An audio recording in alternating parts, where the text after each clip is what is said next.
Aku masih ingat jelas wajah mertuaku saat menghina ayahku, tepat beberapa menit setelah akad nikahku selesai.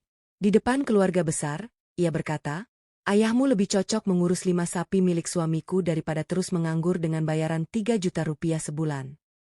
Ia membuat dadaku sesak, suamiku tidak membelaku sedikit pun. Ia malah ikut meyakinkan ayahku agar menerima pekerjaan itu, karena menganggap orang tua sepertinya sudah tidak mungkin mendapat pekerjaan yang lebih baik. Ayahku sama sekali tidak marah. Beliau hanya tersenyum, menolak dengan sopan, lalu berkata, "Besok pagi ada acara yang tidak boleh dilewatkan." Mertuaku langsung tertawa dan menganggap ayahku hanya mencari alasan karena malu. Tapi keesokan paginya, suara kendaraan memenuhi jalan di depan rumah. Puluhan pasukan tempur aktif turun berbaris rapi sambil menunggu satu orang yang semalam mereka hina. Ternyata, sebelum masuk ke inti dari kisah video ini, buat yang sudah subscribe dan like, saya doakan kalian sehat dan diberi rezeki berlimpah ruah. Komen dari kota mana Anda berasal. Semoga bermanfaat dan ada hikmah yang bisa kita ambil bersama. Tonton videonya sampai habis. Namaku Laras. Kalau ada yang bertanya, kapan aku benar-benar merasa menjadi anak yang gagal menjaga kehormatan orang tuaku? Jawabannya bukan saat aku dimarahi suami, bukan juga saat aku dihina mertuaku. Semua itu masih bisa kutahan. Yang paling menyakitkan justru terjadi beberapa menit setelah akad nikahku selesai. Hari itu seharusnya menjadi hari paling membahagiakan dalam hidupku. Sejak pagi aku terus tersenyum menyambut tamu yang datang. Suara doa, ucapan selamat, dan tawa keluarga memenuhi gedung sederhana tempat kami menggelar akad. Di tengah semua kebahagiaan itu, pandanganku berkali-kali mencari sosok ayahku. Ayahku, Darmawan Kusuma. Usianya sudah 64 tahun. Rambutnya mulai dipenuhi uban. Kulit wajahnya menggelap karena lebih sering beraktivitas di luar rumah daripada berdiam diri. Beliau datang mengenakan kemeja putih yang sudah cukup lama dimiliki, dipadukan celana kain hitam dan sandal kulit sederhana. Tidak ada jam tangan mahal, tidak ada mobil mewah, tidak ada pengawalan. Beliau tampak seperti pria tua biasa yang hidup sederhana. Tidak ada seorang pun di keluarga suamiku yang tahu kalau 2 tahun sebelumnya ayah memilih pensiun setelah puluhan tahun mengabdi sebagai komandan satuan tempur. Setelah pensiun, beliau memang sengaja menjalani hidup apa adanya.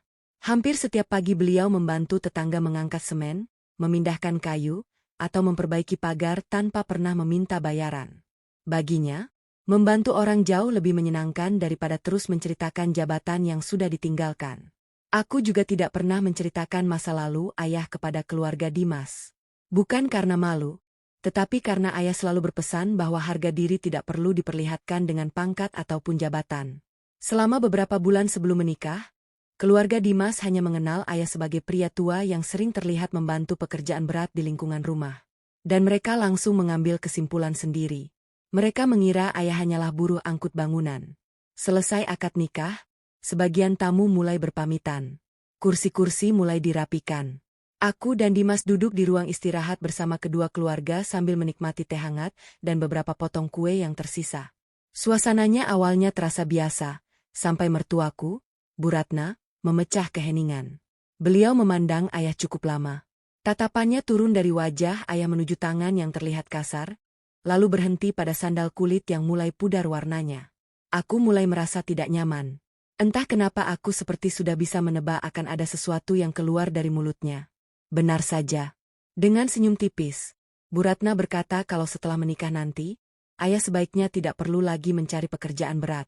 Katanya, kebetulan Dimas memiliki 5 sapi yang membutuhkan orang untuk merawatnya setiap hari. Beliau mengatakan pekerjaan itu tidak terlalu melelahkan. Memberi makan, membersihkan kandang, memandikan sapi, sesekali membawa rumput. Sebagai gantinya, ayah akan diberi gaji 3 juta rupiah setiap bulan. Ruangan yang tadinya ramai mendadak sunyi. Beberapa kerabat saling berpandangan. Aku merasa pipiku langsung memanas. Kupandangi wajah ayah. Beliau tetap tersenyum seperti biasa. Tidak ada sedikit pun perubahan raut wajahnya. Aku berharap Dimas segera menghentikan ucapan ibunya. Setidaknya mengatakan bahwa hari itu bukan waktu yang tepat membicarakan pekerjaan. Tetapi harapan itu langsung runtuh. Dimas malah ikut tersenyum. Katanya, pekerjaan itu cocok untuk orang seusia ayah. Menurutnya, daripada menganggur di rumah, lebih baik ada kegiatan yang menghasilkan uang. Kalimat itu terasa seperti menghantam dadaku. Aku menoleh ke arah ibuku, Bu Ningsih. Beliau hanya menundukkan kepala sambil menggenggam ujung kerudungnya. Beliau berusaha tersenyum, tetapi aku tahu hati beliau pasti terluka. Aku ingin membela ayah. Aku ingin mengatakan siapa sebenarnya beliau. Aku ingin membuat semua orang di ruangan itu berhenti meremehkan keluarga kami. Namun sebelum sempat membuka mulut, ayah menyentuh pelan lenganku dari bawah meja. Sentuhan itu membuatku diam. Beliau seolah berkata agar aku tidak ikut terbawa emosi. Ayah lalu menatap Bu Ratna dengan sangat tenang. Beliau mengucapkan terima kasih karena sudah berniat memberikan pekerjaan. Beliau juga mengatakan tidak merasa tersinggung. Namun besok pagi beliau sudah memiliki agenda yang sangat penting sehingga tidak mungkin menerima tawaran tersebut. Bu Ratna langsung terkekeh pelan. Beliau berkata, orang yang sudah pensiun biasanya memang suka mencari alasan supaya terlihat masih sibuk. Beberapa kerabat keluarga Dimas ikut tertawa kecil. Aku menahan napas. Dimas bahkan menambahkan kalau setelah acara penting itu selesai, ayah masih bisa mulai bekerja minggu depan. Seolah-olah keputusan itu sudah pasti akan diterima. Ayah hanya mengangguk pelan, tidak membantah, tidak menjelaskan, tidak menunjukkan siapa dirinya. Sikap tenang ayah justru membuatku semakin sedih. Di dalam hati, aku terus bertanya-tanya. Kenapa ayah memilih diam? Kenapa beliau membiarkan dirinya diperlakukan seperti itu? Padahal satu kalimat saja sudah cukup untuk menghentikan semua penghinaan ini. Saat kami berpamitan pulang, kulihat dari kejauhan seorang pria berseragam rapi berdiri di balik gerbang gedung. Pria itu tidak masuk ke dalam. Ia hanya memperhatikan ayah dari kejauhan. Begitu ayah berjalan mendekat, pria itu memberi salam dengan sikap yang sangat hormat. Ayah hanya membalas dengan anggukan singkat, lalu berbisik sesuatu yang tidak bisa kudengar. Beberapa detik kemudian, pria itu kembali masuk ke mobilnya dan pergi tanpa menarik perhatian siapapun. Aku sempat ingin bertanya siapa pria itu, tetapi ayah hanya tersenyum sambil menepuk pundakku. Beliau mengatakan agar malam ini aku beristirahat karena besok akan menjadi hari yang sangat panjang. Aku tidak memahami maksud ucapan itu. Aku sama sekali tidak menyangka saat matahari terbit keesokan paginya, seluruh jalan di depan rumah Dimas akan dipenuhi kendaraan yang membuat semua orang keluar rumah dengan wajah kebingungan. Malam itu seharusnya menjadi malam pertama kami sebagai suami istri. Banyak orang berkata, malam pertama adalah awal dari kehidupan baru yang penuh kebahagiaan. Tapi bagiku, malam itu justru terasa seperti awal dari luka yang perlahan mengoyak harga diriku. Setelah seluruh tamu pulang, aku dan Dimas diajak ke rumah mertuaku. Menurut adat keluarga mereka, kami diminta menginap semalam sebelum keesokan harinya kembali ke rumahku untuk acara syukuran kecil. Rumah itu masih ramai, beberapa saudara Dimas belum pulang. Mereka duduk di ruang tengah sambil menikmati kopi dan mengobrol tentang acara pernikahan kami. Aku mencoba tersenyum setiap kali diajak berbicara. Padahal pikiranku terus teringat pada wajah ayah saat menerima tawaran mengurus 5 sapi. Bukan karena pekerjaannya. Bagiku pekerjaan apapun adalah pekerjaan yang mulia. Yang membuatku sakit adalah cara mereka memandang ayahku seolah beliau tidak memiliki harga diri. Saat aku sedang membereskan beberapa kotak hantaran, tanpa sengaja aku mendengar suara Bu Ratna dari ruang makan. Beliau sedang berbicara dengan beberapa kerabatnya. Katanya, untung Dimas tidak mengikuti keluarga besarku. Kalau sampai menantu laki-lakinya berasal dari keluarga miskin, mungkin hidupnya akan lebih susah. Kerabat lain ikut menimpali. Mereka mengatakan ayahku terlihat sudah terlalu tua untuk bekerja berat. Kalau benar mau menerima pekerjaan mengurus sapi, 3 juta rupiah sudah lebih dari cukup. Beberapa orang tertawa kecil. Aku langsung menghentikan langkah. Tanganku gemetar memegang kotak hantaran. Aku ingin masuk dan menghentikan pembicaraan itu, tapi kakiku seperti kehilangan tenaga. Belum sempat aku bergerak, Dimas muncul dari arah dapur. Aku berharap suamiku akan menegur ibunya. Setidaknya meminta semua orang berhenti membahas keluargaku. Namun, harapan itu kembali hancur. Dimas malah ikut duduk bersama mereka. Dengan santainya, ia berkata kalau ayahku seharusnya bersyukur masih diberi kesempatan bekerja. Menurutnya, zaman sekarang mencari pekerjaan untuk orang seusia ayah bukan perkara mudah. Kalimat itu terasa jauh lebih menyakitkan daripada ucapan mertuaku. Karena keluar dari mulut orang yang baru beberapa jam lalu mengucapkan janji akan menjagaku seumur hidup. Aku tidak sanggup lagi mendengarnya. Aku masuk ke kamar dan menutup pintu perlahan. Air mataku akhirnya jatuh tanpa bisa kutahan. Aku menangis bukan karena keluargaku dianggap miskin.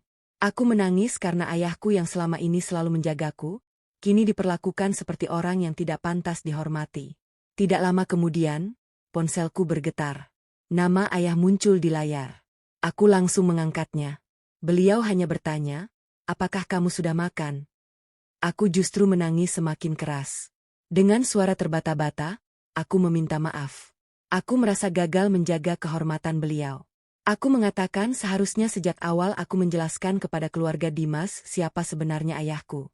Di seberang telepon terdengar tawa kecil, bukan tawa mengejek, melainkan tawa hangat yang selalu berhasil membuatku tenang sejak kecil. Ayah berkata, "Kamu tidak melakukan kesalahan apapun." Beliau juga tidak merasa dihina. Katanya, orang yang menilai manusia dari pakaian dan penampilannya biasanya belum benar-benar mengenal kehidupan. Aku bertanya, kenapa ayah diam saja? Padahal satu kalimat saja sudah cukup membuat mereka berhenti merendahkan ayah. Ayah kembali menjawab dengan suara pelan. Beliau berkata, "Kalau harga diri harus dibuktikan dengan menjelaskan siapa diri kita, berarti harga diri itu masih bergantung pada pengakuan orang lain." Aku terdiam. Beliau lalu mengingatkanku pada satu hal yang sejak kecil selalu beliau ajarkan. Katanya, jangan pernah membalas penghinaan saat hati masih dipenuhi emosi. Karena kemarahan hanya membuat kita terlihat sama dengan orang yang menghina. Aku mengusap air mata. Entah kenapa setiap kali mendengar suara ayah, dadaku selalu terasa lebih ringan. Sebelum menutup telepon, ayah berpesan agar besok pagi aku bangun lebih awal. Beliau mengatakan mungkin akan ada sedikit keramaian. Aku mengernyit. Keramaian apa? Aku sempat bertanya. Namun ayah hanya tertawa kecil. Beliau mengatakan, besok kamu juga akan mengetahuinya. Telepon pun ditutup. Jawaban itu justru membuatku semakin penasaran. Tidak lama kemudian Dimas masuk ke kamar. Bukannya meminta maaf atas ucapannya tadi, ia malah kembali membahas pekerjaan mengurus sapi. Ia mengatakan sudah menghitung kebutuhan kandang dan merasa ayahku sangat cocok mengerjakannya. Bahkan ia mulai bercerita tentang jadwal memberi makan, membersihkan kandang, sampai jam berapa rumput harus dipotong setiap hari. Aku menatap wajah suamiku cukup lama. Rasanya aku seperti sedang berbicara dengan orang yang sama sekali tidak mengenal arti menghormati orang tua. Aku hanya menjawab singkat kalau ayahku sudah menolak. Dimas menghela napas. Katanya, mungkin ayahmu masih gengsi, tapi lama-lama juga akan menerima karena 3 juta rupiah lumayan besar bagi orang yang sudah pensiun. Aku tidak ingin memperpanjang pembicaraan. Aku memalingkan wajah ke arah jendela di luar. Langit mulai gelap sepenuhnya. Suara jangkrik terdengar bersahutan. Aku mencoba memejamkan mata, tetapi bayangan wajah ayah terus muncul di pikiranku. Menjelang tengah malam, tiba-tiba terdengar suara kendaraan berhenti cukup jauh dari rumah. Aku mengintip dari balik gorden. Sebuah mobil berwarna hitam berhenti beberapa saat di ujung jalan. Seorang pria turun. Ia melihat ke arah rumah mertuaku beberapa detik, lalu mengangkat ponselnya seolah sedang melaporkan sesuatu kepada seseorang. Tak lama kemudian, mobil itu pergi lagi tanpa membunyikan klakson. Aku tidak mengenali siapa pria itu. Namun entah kenapa, hatiku mengatakan semua kejadian hari ini belum benar-benar selesai. Aku sama sekali belum menyadari bahwa beberapa jam lagi sebelum matahari naik tinggi, jalan kecil di depan rumah mertuaku akan berubah menjadi lautan seragam loreng yang membuat seluruh warga keluar rumah dengan wajah penuh kebingungan. Aku baru tidur sekitar 2 jam ketika suara azan subuh membangunkanku. Malam itu benar-benar terasa panjang. Entah kenapa ucapan ayah sebelum menutup telepon terus terngiang di kepalaku. Beliau berkata, akan ada sedikit keramaian. Kalimat itu terdengar biasa. Namun semakin kupikirkan, semakin sulit aku memahami maksudnya.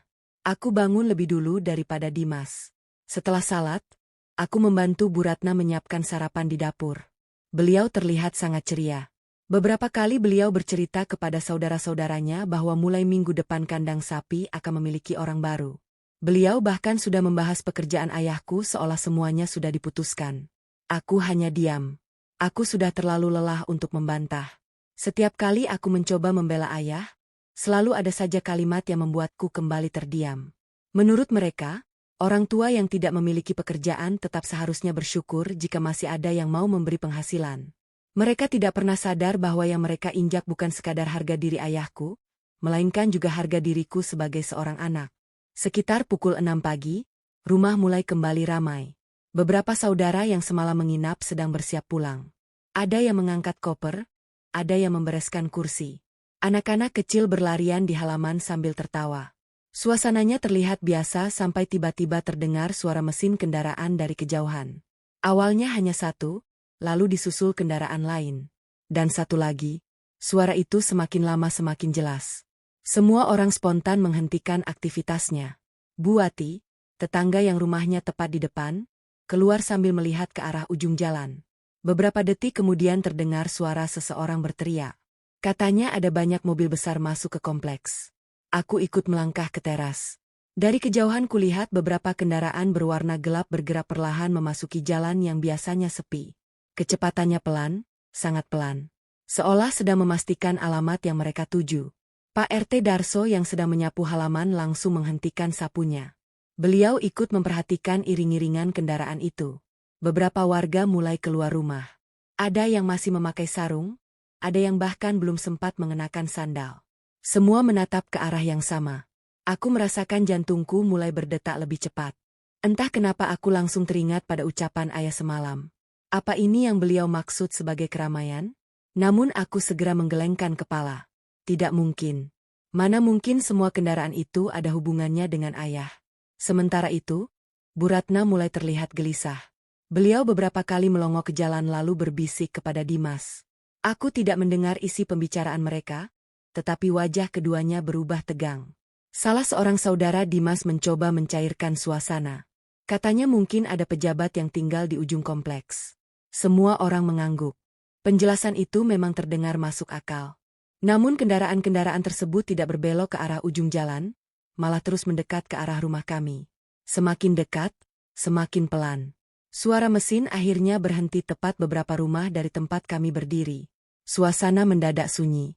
Tidak ada lagi anak-anak yang berlari. Tidak ada lagi orang yang berbicara. Yang terdengar hanya suara burung pagi dan embusan angin. Beberapa pintu kendaraan mulai terbuka. Aku belum bisa melihat jelas siapa yang turun. Posisinya masih terhalang pagar rumah tetangga. Namun dari cara mereka bergerak, aku tahu mereka bukan rombongan tamu biasa. Mereka berjalan rapi, teratur, seolah setiap langkah sudah diatur. Pak RT terlihat semakin bingung. Beliau bahkan membetulkan pecinya berkali-kali sebelum mendekat beberapa langkah. Di sampingku, Dimas mulai gelisah. Ia bertanya kepada Bu Ratna, apakah keluarganya sedang memiliki masalah? Bu Ratna langsung menggeleng. Beliau mengatakan tidak pernah berurusan dengan siapapun. Namun suaranya terdengar mulai bergetar. Salah satu bibi Dimas tiba-tiba berbisik pelan. Jangan-jangan ada penangkapan. Kalimat itu langsung membuat beberapa orang saling berpandangan. Aku bisa melihat wajah Bu Ratna mulai pucat. Pak Ridwan yang sejak tadi diam akhirnya berdiri dari kursinya.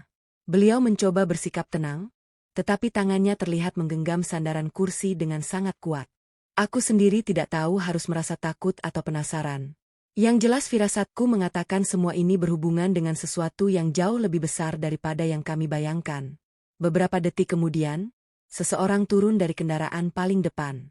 Meski jaraknya masih cukup jauh, aku bisa melihat seragam loreng yang dikenakannya.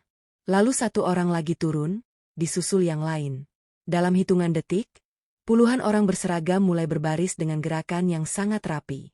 Tetangga yang memenuhi pinggir jalan langsung terdiam. Belum ada seorang pun yang berani mendekat.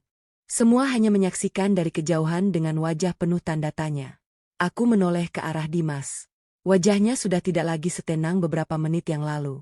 Sementara Bu Ratna mulai mundur selangkah demi selangkah. Tidak ada yang tahu siapa sebenarnya rombongan itu. Tidak ada yang tahu siapa yang mereka cari. Dan tidak ada seorang pun yang menyangka beberapa detik lagi seluruh pandangan mereka akan tertuju kepada satu orang yang sejak kemarin terus mereka hina tanpa rasa bersalah. Aku masih berdiri di samping Dimas ketika suasana di depan rumah berubah menjadi sangat sunyi. Puluhan pria berseragam loreng itu sudah berbaris dengan sangat rapi di pinggir jalan. Tidak ada suara gaduh, tidak ada teriakan, tidak ada kepanikan. Yang terdengar hanya langkah kaki mereka yang berhenti hampir bersamaan. Entah kenapa, bulu kudukku mulai merinding. Aku belum pernah melihat pemandangan seperti itu dari jarak sedekat ini. Pak RT Darso memberanikan diri melangkah beberapa meter ke depan. Beliau mencoba menyapa salah seorang yang berdiri paling depan. Namun sebelum sempat berbicara, seorang pria berpangkat mayor turun dari kendaraan paling depan. Usianya sekitar 40 tahun, tubuhnya tegap, tatapannya tenang. Begitu turun, ia melihat sekeliling seolah memastikan alamat yang dituju sudah benar. Kemudian ia menghampiri Pak RT. Dengan suara sopan, ia memperkenalkan diri sebagai Mayor Arya Wibowo. Beliau mengatakan sedang mencari seseorang bernama Darmawan Kusuma. Mendengar nama ayahku disebut, jantungku langsung berdegup lebih cepat. Aku spontan menoleh ke arah Dimas. Begitu juga Bu Ratna. Mereka saling berpandangan dengan wajah penuh kebingungan. Bu Ratna bahkan sempat berbisik pelan. Beliau bertanya-tanya sejak kapan ayahku mengenal seorang perwira. Pak RT segera menunjuk ke arah rumah. Beliau mengatakan orang yang dicari memang sedang berada di dalam. Mayor Arya menganggukkan kepala. Beliau tidak langsung masuk. Beliau justru berdiri tegak di pinggir jalan sambil melihat arlojinya. Seolah sedang menunggu seseorang keluar. Suasana semakin membuat semua orang bingung. Beberapa tetangga mulai memenuhi sisi jalan. Anak-anak kecil naik ke teras rumah masing-masing agar bisa melihat lebih jelas. Tidak ada yang berani bersuara keras. Semua hanya saling bertanya dengan bisikan. Aku sendiri mulai mengingat kejadian kemarin sore. Pria berseragam yang sempat memberi salam hormat kepada ayah di depan gedung pernikahan. Lalu mobil hitam yang berhenti di ujung jalan semalam. Semua potongan kejadian itu tiba-tiba seperti saling terhubung. Namun, aku masih belum menemukan jawabannya. Tak lama kemudian, pintu rumah perlahan terbuka. Ayah keluar lebih dulu. Beliau mengenakan kemeja putih lengan panjang yang disetrika sangat rapi, celana kain hitam, sepatu kulit hitam mengilap, dan rambutnya disisir rapi. Penampilannya tetap sederhana. Tetapi pagi itu, entah kenapa aku melihat ayah berbeda. Cara beliau berjalan terasa lebih tegap. Tatapannya lurus, langkahnya mantap. Seolah pria yang selama ini kulihat membantu tetangga mengangkat semen mendadak berubah menjadi sosok yang sangat berwibawa. Di belakang ayah, ibuku berjalan pelan sambil membawa sebuah map hitam. Begitu Mayor Arya melihat ayah, ekspresinya langsung berubah. Beliau berdiri lebih tegak, lalu melangkah cepat beberapa langkah ke depan. Aku melihat napasnya ditarik dalam-dalam. Detik berikutnya, tangan kanannya terangkat ke pelipis. Memberikan hormat militer yang begitu sempurna. Gerakannya tegas, penuh rasa hormat. Bukan hormat basa-basi, melainkan penghormatan yang keluar dari hati seorang bawahan kepada orang yang sangat dihormatinya. Hampir bersamaan dengan itu, sekitar 40 prajurit yang sejak tadi berdiri di belakang langsung melakukan gerakan yang sama. 40 tangan terangkat serempak, 40 pasang sepatu menghentak pelan ke tanah dalam satu irama. Suara hentakan itu membuat seluruh jalan mendadak bergema. Aku tidak sanggup berkata apa-apa. Air mataku langsung mengalir. Selama hidupku, baru kali itu aku melihat ayah menerima penghormatan sebesar itu. Ayah membalas hormat tersebut dengan gerakan yang tenang. Wajahnya tetap teduh, tidak ada kesombongan, tidak ada senyum kemenangan. Seolah semua itu hanyalah bagian dari tanggung jawab yang pernah beliau jalani. Mayor Arya kemudian menurunkan tangannya dengan suara penuh hormat. Beliau menyampaikan bahwa seluruh rombongan telah siap menjemput komandan menuju acara pelepasan dan penghormatan resmi yang sudah dijadwalkan sejak beberapa bulan sebelumnya. Aku menangkap satu kata yang membuat semua orang langsung membeku. Komandan. Bukan Pak Darmawan, bukan Om Darmawan, melainkan komandan. Bu Ratna menoleh cepat ke arah Dimas. Wajah keduanya berubah pucat. Mereka seperti ingin memastikan tidak salah dengar. Salah seorang saudara Dimas bahkan bergumam pelan. Bukankah katanya ayah Laras hanya buruh angkut bangunan? Tidak ada yang menjawab. Karena semua orang sedang menunggu penjelasan yang sama. Ayah menoleh kepadaku. Beliau tersenyum hangat seperti biasa. Senyum yang sama saat beliau menenangkan tangisku semalam. Lalu beliau berkata pelan agar aku menjaga ibuku selama beliau pergi sebentar. Aku hanya mampu mengangguk. Sementara itu, Mayor Arya mengambil sebuah kotak kayu berlapis kain merah dari dalam kendaraan. Kotak itu dibawanya dengan kedua tangan. Sangat hati-hati, sangat hormat. Aku tidak tahu apa isi kotak tersebut. Namun dari cara semua prajurit memandangnya, aku yakin benda itu memiliki arti yang sangat besar. Dan saat kotak itu dibuka beberapa detik kemudian, seluruh orang yang sejak kemarin merendahkan ayahku akhirnya mulai memahami siapa sebenarnya pria sederhana yang mereka anggap pantas mengurus 5 ekor sapi. Semua mata langsung tertuju pada kotak kayu berlapis kain merah yang dibawa Mayor Arya. Tidak ada seorang pun yang berani berbicara. Aku bahkan bisa mendengar suara napasku sendiri. Mayor Arya membuka pengait kotak itu dengan sangat hati-hati. Begitu tutupnya terangkat, terlihat sebuah baret berwarna merah marun, tongkat komando, dan sebuah map berlogo satuan yang tersusun sangat rapi. Beliau mengangkat baret itu menggunakan kedua tangannya. Bukan seperti seseorang mengambil sebuah benda, melainkan seperti sedang menjaga sesuatu yang sangat berharga. Lalu beliau melangkah mendekati ayahku dengan suara lantang namun penuh hormat. Beliau berkata bahwa seluruh prajurit telah menunggu kedatangan Komandan Darmawan Kusuma untuk menghadiri acara pelepasan dan penghormatan resmi sebagai bentuk penghargaan atas pengabdian puluhan tahun menjaga bangsa, serta membimbing banyak prajurit yang kini memimpin di berbagai daerah. Jalan kecil di depan rumah mertuaku kembali sunyi. Kalimat itu terdengar jelas sampai ke telingaku. Aku menoleh ke arah Bu Ratna. Mulutnya sedikit terbuka, tatapannya kosong. Seolah pikirannya belum mampu menerima apa yang baru saja didengarnya. Dimas pun tidak jauh berbeda. Wajahnya yang sejak tadi pucat kini benar-benar kehilangan warna. Ia memandangi ayahku tanpa berkedip.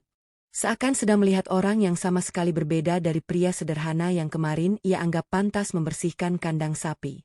Mayor Arya kemudian memasangkan baret itu ke kepala ayahku. Begitu baret terpasang, seluruh prajurit kembali berdiri tegak.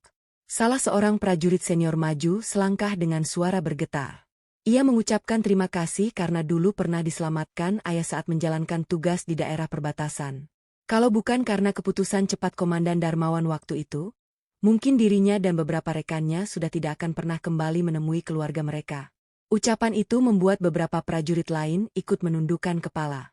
Aku baru menyadari bahwa penghormatan pagi itu bukan sekadar acara seremonial.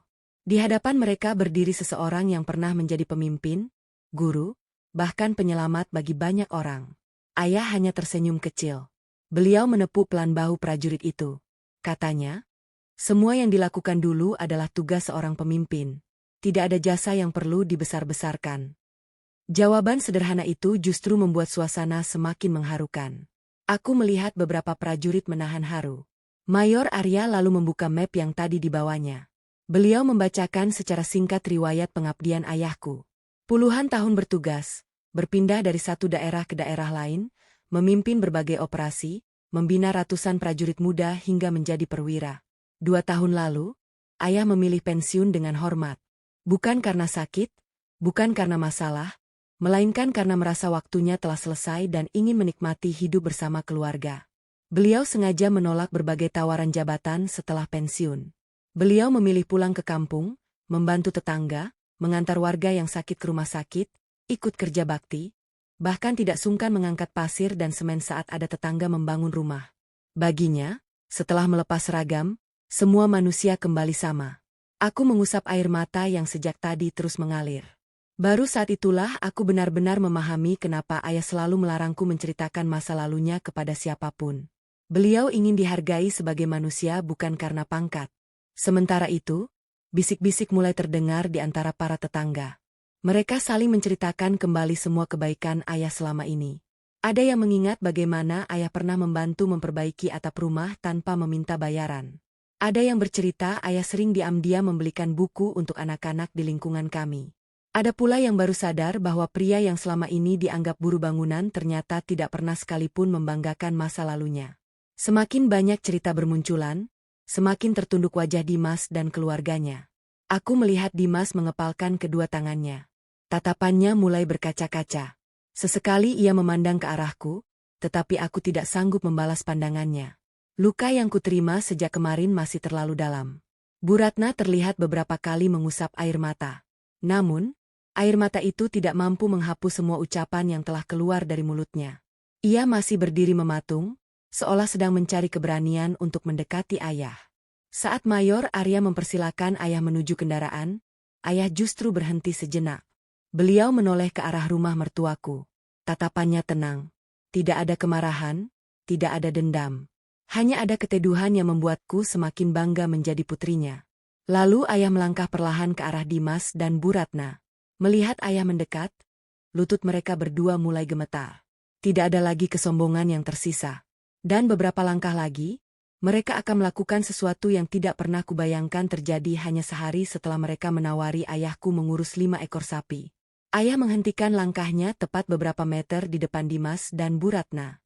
Suasana yang sejak tadi sunyi berubah menjadi jauh lebih menegangkan. Tidak ada lagi bisikan para tetangga. Anak-anak yang sedari tadi penasaran pun ikut diam. Semua orang menunggu apa yang akan terjadi. Aku sendiri tanpa sadar menggenggam tangan ibuku. Jantungku berdegup begitu keras hingga rasanya bisa terdengar oleh semua orang. Dimas menundukkan kepala. Ia beberapa kali mencoba mengangkat wajahnya, tetapi setiap kali tatapannya bertemu dengan ayah, ia kembali menunduk. Aku baru pertama kali melihat suamiku kehilangan seluruh rasa percaya dirinya. Sementara itu, Bu Ratna yang kemarin begitu lantang merendahkan ayah, kini berdiri dengan tubuh gemetar. Air matanya terus mengalir. Tidak ada lagi senyum meremehkan. Tidak ada lagi tatapan angkuh. Yang tersisa hanya wajah penuh ketakutan dan penyesalan. Beberapa detik berlalu tanpa satupun kata. Lalu tiba-tiba Bu Ratna melangkah maju. Tanpa diduga siapapun, beliau langsung berlutut di hadapan ayah. Tangannya bergetar saat mencoba menyentuh kaki ayah. Aku langsung membelalak. Begitu juga semua orang yang menyaksikan. Kemarin beliau masih menganggap ayah tidak lebih dari pria tua yang pantas membersihkan kandang sapi. Kini orang yang sama justru bersujud sambil menangis. Dengan suara yang terputus-putus, Bu Ratna meminta maaf. Beliau mengaku telah menilai ayahnya dari pakaian, sandal, dan penampilannya. Beliau mengaku terlalu sombong hingga lupa bahwa kehormatan seseorang tidak pernah bisa diukur dari apa yang dikenakan. Tangisnya semakin keras. Beliau terus meminta agar ayah memaafkannya. Dimas yang sejak tadi membeku akhirnya ikut maju. Ia berdiri beberapa langkah di belakang ibunya. Tatapannya penuh penyesalan. Perlahan ia ikut menundukkan kepala. Lalu dengan suara yang nyaris tidak terdengar, ia meminta maaf kepadaku lebih dulu. Katanya semalam ia terlalu sibuk menjaga harga diri keluarganya sendiri sampai lupa menjaga perasaan istrinya. Kalimat itu membuat dadaku kembali sesak. Aku memandang wajah orang yang baru sehari menjadi suamiku. Aku ingin marah. Aku ingin menangis. Namun yang kurasakan justru kelelahan. Kelelahan karena sejak akad selesai, aku terus melihat orang tuaku diperlakukan seolah tidak layak dihormati. Ayah masih belum berbicara. Beliau hanya memandang Dimas dan Bu Ratna bergantian. Tatapannya teduh, tidak ada sedikit pun rasa ingin membalas. Setelah beberapa saat, ayah membungkukkan badan. Beliau tidak membiarkan Bu Ratna tetap berlutut. Dengan kedua tangannya, ayah membantu beliau berdiri. Pemandangan itu membuat beberapa tetangga mengusap mata. Mereka mungkin mengira ayah akan membalas semua penghinaan itu. Tetapi yang terjadi justru sebaliknya. Ayah memilih mengangkat orang yang telah menjatuhkan harga dirinya. Begitu Bu Ratna berdiri, ayah tersenyum kecil. Beliau berkata pelan bahwa sejak kemarin dirinya sama sekali tidak marah. Karena pekerjaan mengurus sapi bukanlah pekerjaan yang hina. Kalau memang dibutuhkan, beliau bahkan bersedia melakukannya. Semua orang langsung terdiam. Ayah melanjutkan ucapannya. Katanya, selama puluhan tahun bertugas, beliau bertemu banyak peternak, petani, nelayan, sopir, buruh bangunan, dan tukang kebun. Tidak ada satupun dari mereka yang rendah. Yang rendah hanyalah orang yang merasa dirinya lebih tinggi dari orang lain. Kalimat itu terdengar sederhana, tetapi entah kenapa, rasanya jauh lebih keras daripada bentakan. Aku melihat Dimas menutup wajahnya, bau pria itu mulai bergetar. Ia menangis. Mungkin baru kali itu ia benar-benar memahami arti ucapan ayah. Mayor Arya yang berdiri tidak jauh dari kami ikut menundukkan kepala. Beberapa prajurit lainnya tampak saling berpandangan. Aku bisa melihat rasa hormat mereka kepada ayah bukan hanya karena pangkat yang pernah disandang, melainkan karena cara beliau memperlakukan orang lain. Ayah kemudian menoleh ke arahku. Beliau memanggil namaku dengan suara yang sangat lembut. Aku segera mendekat. Beliau menggenggam tanganku seperti saat aku masih kecil, lalu berkata bahwa semua keputusan setelah hari ini adalah hakku. Beliau tidak akan memaksaku bertahan, tetapi juga tidak akan menyuruhku pergi. Beliau hanya ingin aku memilih jalan yang membuatku tetap bisa menghormati diriku sendiri. Kalimat itu membuat air mataku kembali jatuh. Seumur hidup, ayah tidak pernah mengambil keputusan untukku. Beliau selalu mengajarkan bahwa kehormatan seseorang lahir dari keberanian mengambil pilihan. Sekalipun pilihan itu terasa berat.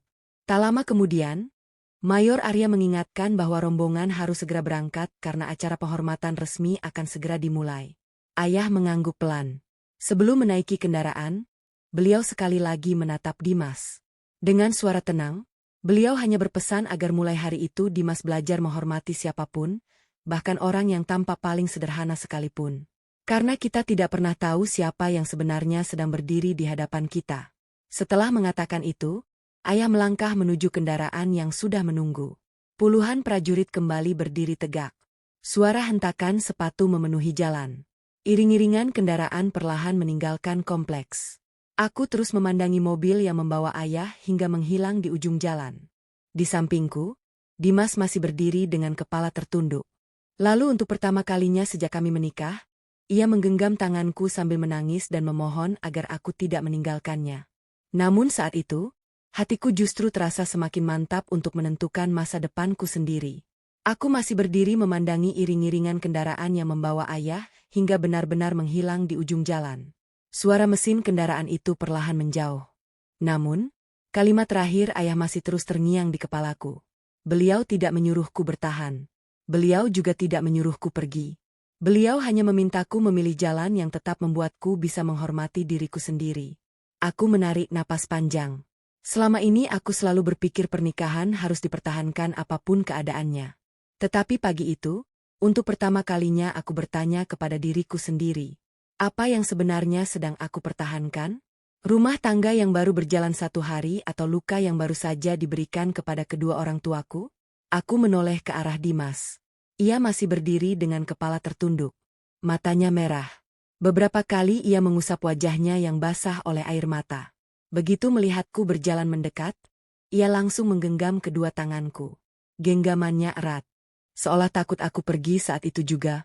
Dengan suara bergetar, Dimas meminta maaf sekali lagi. Katanya, ia benar-benar tidak tahu siapa ayahku. Aku perlahan menarik tanganku lalu menatap matanya. Dengan tenang, aku bertanya satu hal yang sejak semalam terus menggangguku. Kalau ayahku memang hanya buruh angkut bangunan seperti yang kalian kira, apa kalian tetap berhak memperlakukannya seperti itu? Dimas langsung terdiam. Bibirnya bergerak pelan, tetapi tidak ada satupun kata yang keluar. Aku melanjutkan.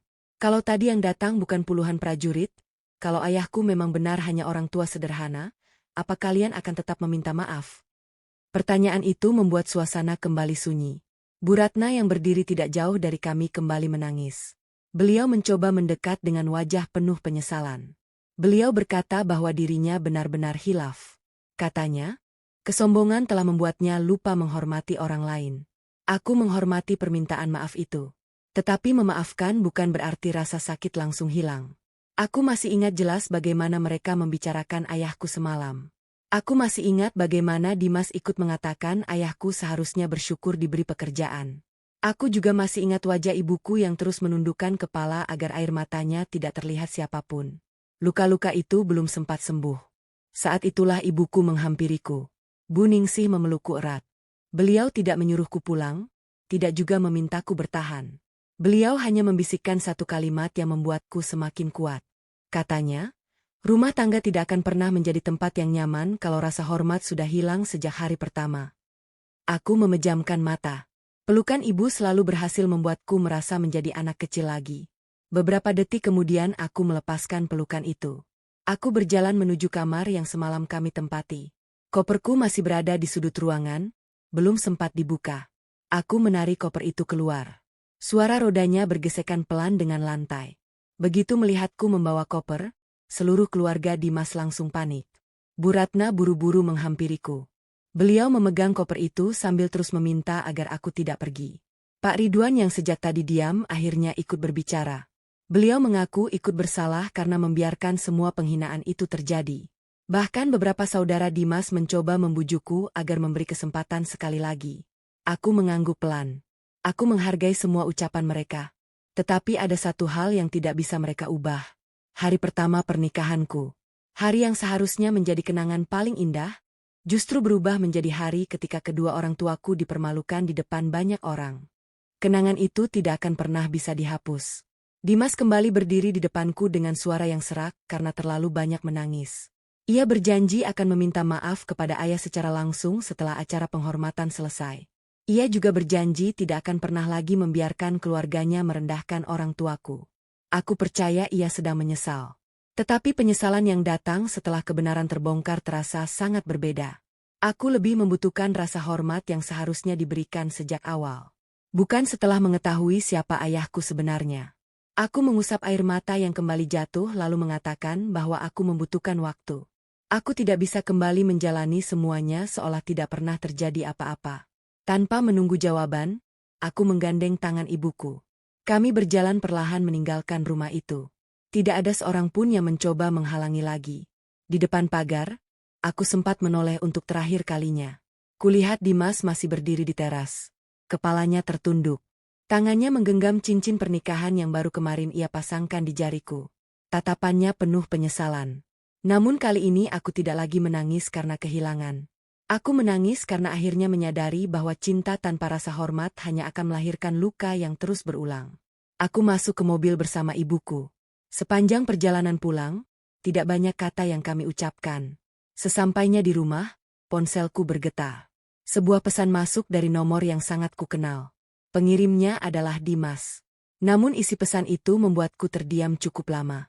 Karena ternyata penyesalan yang ia rasakan pagi ini hanyalah awal dari kenyataan yang jauh lebih berat yang harus ia hadapi setelah acara penghormatan ayahku selesai.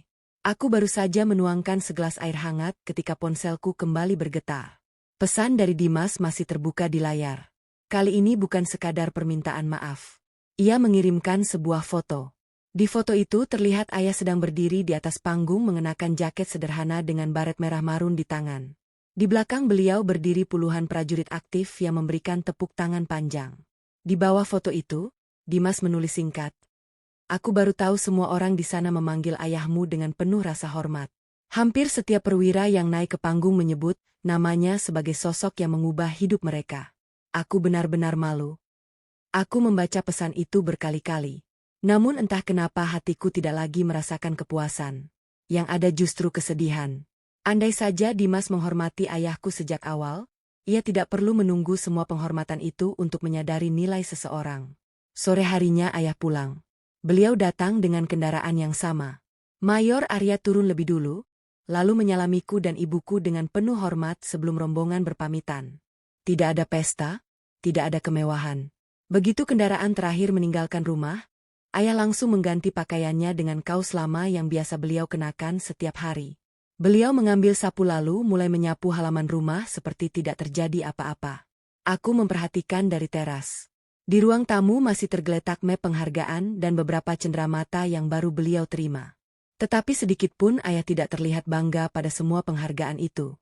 Baginya semua itu sudah selesai. Yang lebih penting adalah kembali menjadi tetangga yang baik dan ayah yang sederhana. Aku menghampiri beliau lalu memeluknya erat. Aku meminta maaf karena telah membuat beliau dipermalukan. Ayah mengusap kepalaku pelan. Beliau berkata bahwa dirinya tidak pernah merasa dipermalukan. Katanya, orang yang hidupnya tenang tidak akan mudah terluka hanya karena ucapan orang lain. Yang membuat beliau sedih justru melihat aku menangis. Malam itu kami makan bersama seperti biasa. Tidak ada pembahasan tentang Dimas. Tidak ada pembahasan tentang keluarga mertuaku. Ayah sengaja mengganti topik pembicaraan dengan rencana memperbaiki pagar rumah yang mulai lapuk. Aku tersenyum kecil. Aku baru sadar ketenangan ayah jauh lebih mahal daripada semua penghargaan yang beliau terima. 2 hari kemudian, Dimas datang seorang diri. Ia tidak membawa ibunya, tidak juga membawa ayahnya. Ia hanya membawa sebuah kantong plastik berisi buah-buahan. Begitu ayah membukakan pintu, Dimas langsung menundukkan kepala. Tanpa menunggu dipersilakan, ia meminta maaf sekali lagi. Kali ini bukan karena ayah pernah menjadi komandan, melainkan karena telah gagal menghormati seorang ayah yang membesarkan istrinya dengan penuh kasih sayang. Ayah mempersilakan Dimas masuk. Beliau membuatkan teh hangat. Mereka berbincang cukup lama di ruang tamu. Aku sengaja tidak ikut mendengarkan. Beberapa saat kemudian Dimas berpamitan. Sebelum pergi, ia menghampiriku dengan mata yang masih berkaca-kaca. Ia berkata bahwa ia akan menunggu apapun keputusan yang kuambil. Ia tidak lagi memaksaku pulang. Ia sadar kepercayaan yang rusak tidak mungkin kembali hanya dengan satu permintaan maaf. Aku mengangguk pelan. Aku menghargai perubahan itu. Namun, aku juga membutuhkan waktu untuk menyembuhkan luka yang begitu dalam. Beberapa bulan berlalu, aku memilih tinggal sementara di rumah orang tuaku. Aku kembali membantu ibuku mengelola usaha catering kecil yang sudah lama beliau jalankan. Perlahan usahanya berkembang. Aku mulai kembali tersenyum. aku kembali merasa tenang. Sesekali Dimas datang membantu mengantar pesanan tanpa pernah memaksa agar aku segera kembali. Ia juga mulai memperlakukan setiap orang yang ditemuinya dengan lebih rendah hati. Bahkan beberapa kali aku melihatnya ikut membantu ayah mengangkat semen saat tetangga sedang membangun rumah. Tidak ada rasa malu di wajahnya. Hanya ada keinginan untuk menjadi manusia yang lebih baik. Suatu sore saat kami duduk di teras menikmati teh hangat, aku bertanya kepada ayah mengapa beliau tidak pernah mengatakan siapa dirinya kepada keluarga Dimas sejak awal. Ayah tersenyum. Beliau menatap langit yang mulai berwarna jingga lalu berkata pelan, "Kalau mereka hanya menghormatiku karena pangkat, berarti mereka tidak pernah benar-benar menghormatiku sebagai manusia." Aku terdiam. Kalimat itu terasa sederhana, tetapi menjadi pelajaran paling berharga yang pernah kudengar. Hari itu aku akhirnya memahami satu hal. Pangkat bisa berakhir, jabatan bisa pensiun, harta bisa habis. Tetapi kerendahan hati akan selalu membuat seseorang dihormati, bahkan ketika ia memilih hidup dalam kesederhanaan. Dan sejak hari itu, aku berjanji pada diriku sendiri, aku tidak akan pernah lagi menilai seseorang dari pakaian yang dikenakannya, pekerjaan yang dijalaninya, ataupun kendaraan yang dibawanya. Karena orang yang tampak paling sederhana bisa saja menyimpan kehormatan yang jauh lebih tinggi daripada yang mampu dibayangkan siapapun.